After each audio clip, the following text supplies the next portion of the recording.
Ting, paano nyo napag-usapan yung sinasabi mong in-offer sa'yo na 500 million pesos? Mayroong isang tao na inuutosan niya, yung si Atty. Carol na nandyan, na kasama niya kanina sa pag-interview. Yan ang Yung magandang attorney na nasa kaliwa niya o nasa kanan niya. No? Kasi ang nasa kaliwa, si attorney Lorna Kapunan. Nasa gitna si Atong Ang, tapos yung attorney Carol, yung magandang attorney. Oh. inuutosan niya para sa kalaman na ano ko? Inuutusan niya para mag-recant ka? Yes, may kopya sa akin. 2 beses ako pinadalhan. Nilalaro ko sila. Nung una, sabi ko, hindi ako papayag. Pangalawa, binago niya. Kaya itong sinasabi ko, 2 kopya ang nasa akin. Ngayon, hindi ako nagsisinungaling.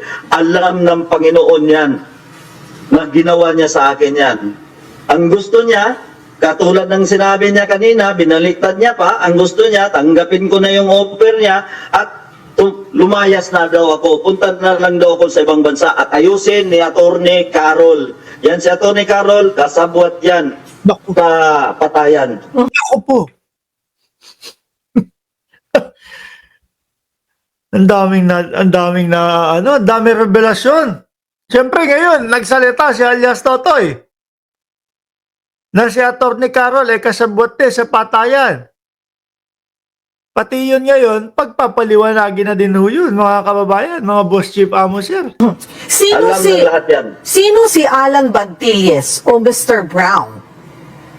Si Alan Bantiles, yan yung isa na tumulong sa akin nung abroad. Pinalayas ako niya ni Mr. Atong Ang. Mayroon akong fake passport na kinuhaan niya ako. Hawak-hawak ko ngayon.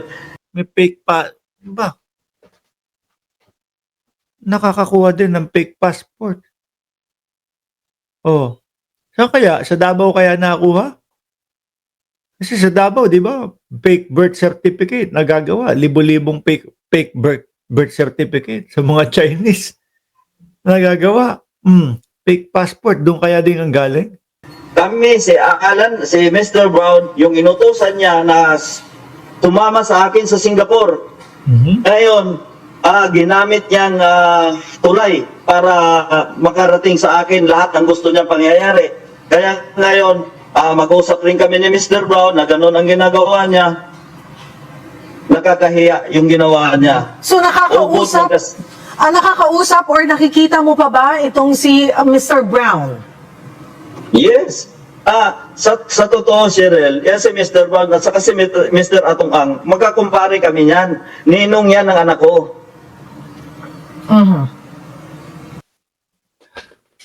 Hinga muna tayo, mga kababayan. Ninong ng anak, inaanak.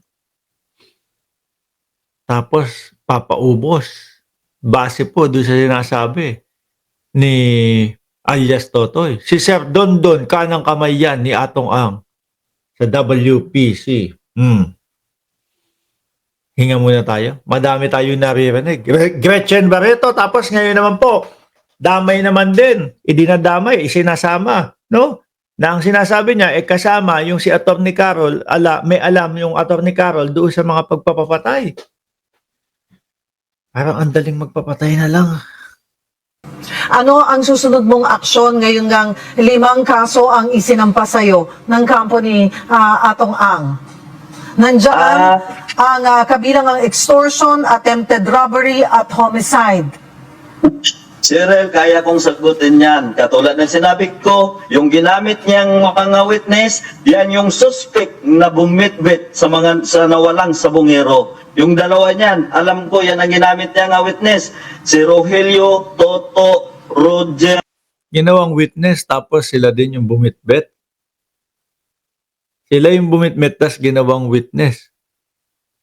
O parang nga siguro hindi na matanong, ma-question, ano? Urican Bakla. At saka si Rodelo Anig-Eg, yung nakasumbrero na pula. Yan yun.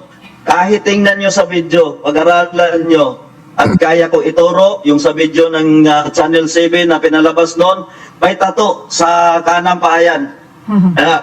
Left or right na tato, basta nakita na may tato yan. Yung time ng kalakasan ng kainitan ng ano, na ako ang pinagbintangan, na ako daw ang nagbitbit. Paano mo, sabi mo nga ay kaya mong patunayan, paano mo mapapatunayan ang involvement lahat nila? Ayan. Cheryl, katulad ng sinabi ko, almost 15 years na mahigit ako sa kanya. Lahat ng sikreto niya alam ko dahil pinagtiwala niya lahat sa akin. Hindi ko magawa lahat ng sinasabi niya kung wala siyang utos. Oo, yan. May tumatawag sa labas. Oh. Tinatawag ako ng anak ko. Hey, nakikichismis kami dito. Oh, naririnig niya, daddy daw, daddy. Hindi pa tapos. Oh.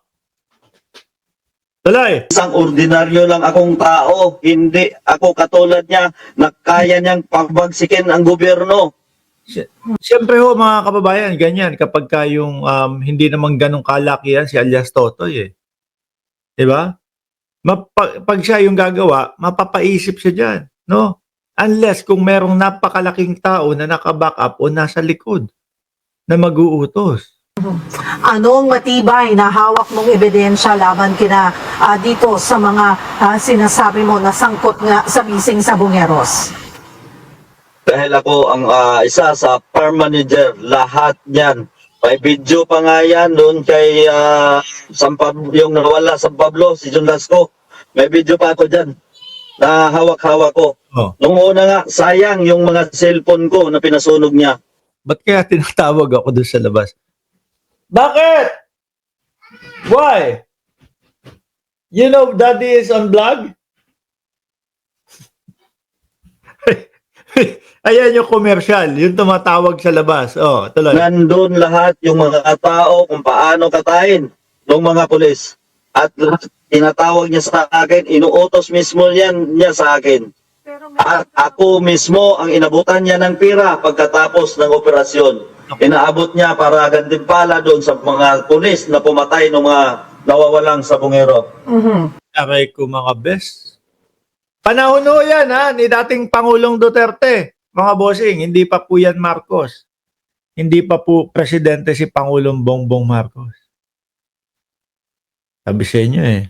Sinasabi, pinapakalat ng mga DDS. Noong panahon ni dating Pangulong Duterte, ligtas ang mga Pilipino. Tapos makakarinig tayo ng mga ganitong balita ho, no?